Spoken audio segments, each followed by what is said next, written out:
राधे राधे, जय श्री कृष्णा। आज की कथा में आप सभी भक्तों का हार्दिक स्वागत है।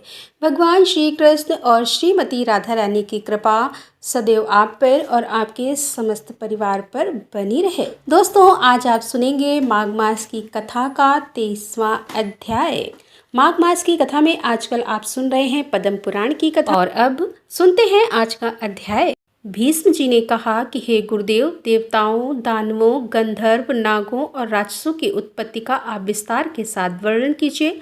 तब पुलस्की की सृष्टि संकल्प से ही हो जाती थी, दर्शन से और स्पर्श से भी हो जाती थी, किंतु प्रचेताओं के पुत्र दक्ष प्रजापति के बाद मैथुन से प्रजा की उत्पत्ति होने लगी। दक्ष ने आदि में जिस प्रकार प्रजा की सृष्टि की उसका वर्णन सुनो। जब वे पहले के नियमानुसार संकल्प आदि से देवता, ऋषि और नागों की सृष्टि करने लगे, किंतु प्रजा की वृद्धि नहीं हुई, तब उन्होंने मैथुन के द्वारा अपनी पत्नी वीर के गर्भ से 60 कन्याओं को जन्म दिया।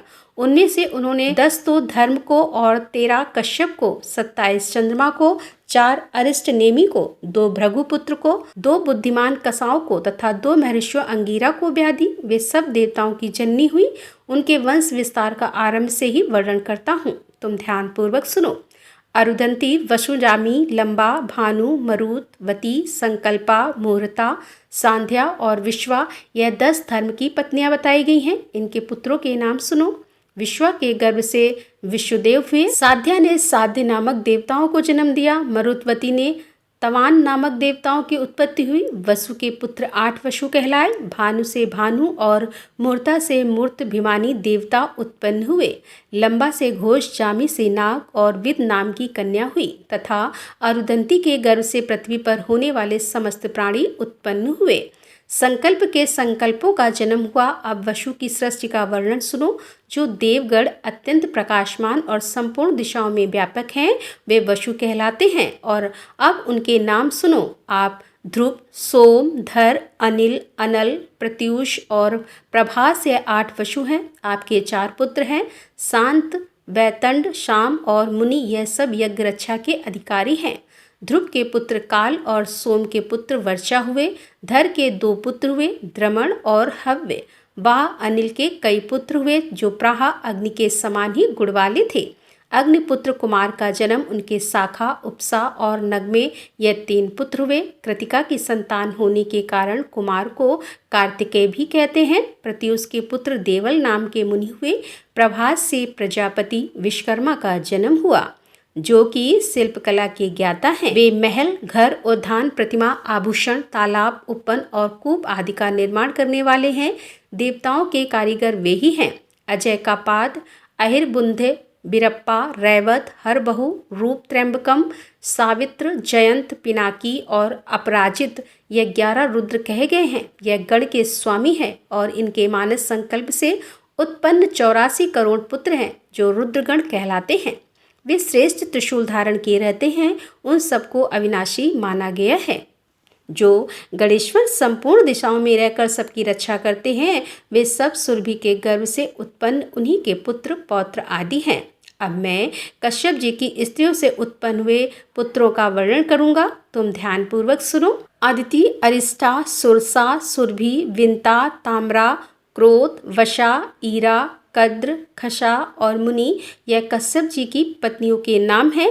इनके पुत्रों का वर्णन सुनो। मनवंतर में जो तुषित नाम से प्रसिद्ध देवता थे, वे ही वैवस्वता मनवंतर में 12 आदित्य हुए। उनके नाम है इंद्र, धाता, भग, त्वष्टा, मित्र, वरुण, आर्यमा, विश्वान, सविता, पूषा, अंशुमान और विष्णु, यह सहस्त्र किरणों से सुशोभित 12 आदित्य माने गए हैं।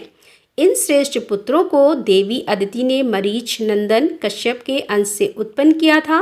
कृषा स्वयं नामक ऋषि से जो पुत्र हुए, उन्हें देव पहरण कहते हैं। यह देवगण प्रत्येक मनवचा और विलीन होते रहते हैं। भीष्म, हमारे सुनने में आया है कि दति ने कश्यप जी से 2 पुत्र प्राप्त किए थे, जिनके नाम थे हिरण्याकश्यप और हिरण्याक्ष। हिरण्याकश्यप के 4 पुत्र उत्पन्न हुए, प्रहलाद, अनूहा, सहादत। प्रहलाद के 4 पुत्र हुए, आयुष्मान, शिवा, वाकली और चौथा विरोचन। विरोचन को बलि नामक पुत्र की प्राप्ति हुई और बलि के 100 पुत्र हुए। उनमें से बाण जेठा था, गुणों में भी वह सबसे बड़ा चढ़ा था। बाण के 1000 बाहें थीं सब प्रकार के, और वह सब प्रकार के अस्त्र चलाने की कला में भी पूरा प्रवीण था। त्रिशूलधारी भगवान शंकर उसकी तपस्या से संतुष्ट होकर उसके नगर में निवास करते थे। बाणासुर को महाकाल की पदवी तथा साक्षात पिनाकपाणी भगवान शिव की समानता प्राप्त हुई और वह महादेव जी का सहचर हुआ। हिरण्याक्ष के उलूप, शकुनी, भूत, संताप और महाभीम ये 4 पुत्र थे। इनमें से 27 करोड़ पुत्र और का विस्तार हुआ। वे सभी महाबली, अनेक रूप भारी तथा अत्यंत तेजस्वी थे। कश्यप जी से 100 पुत्र प्राप्त किए। वे सभी वरदान पाकर उन्मुक्त थे। उनमें से सबसे ज्येष्ठ और अधिक बलवान विप्रचीति था। विप्रचीति थानु के शेष पुत्रों के नाम स्वर, भानु और विश्वपर्वा थे। स्वर भानु से सुप्रभा और पुलोमा नामक दानों से सची नाम की कन्या हुई। मप के 3 कन्याएं हुई। उपदान, मंदोदरी और कुहू, वृषभ, परवा के 2 कन्याएं थीं। सुंदरी और शर्मिष्ठा और चंद्रा, वैशानर के भी 2 पुत्रियां थीं। पुलोमा और कालका, यह दोनों बड़ी ही शक्तिशाली तथा अधिक संतानों की जननी हुई। इन दोनों से 6 हज दानवों की उत्पत्ति हुई। पुलोमा के पुत्र पुलोम और कालका के कालखंड अर्थात कालके कहलाए।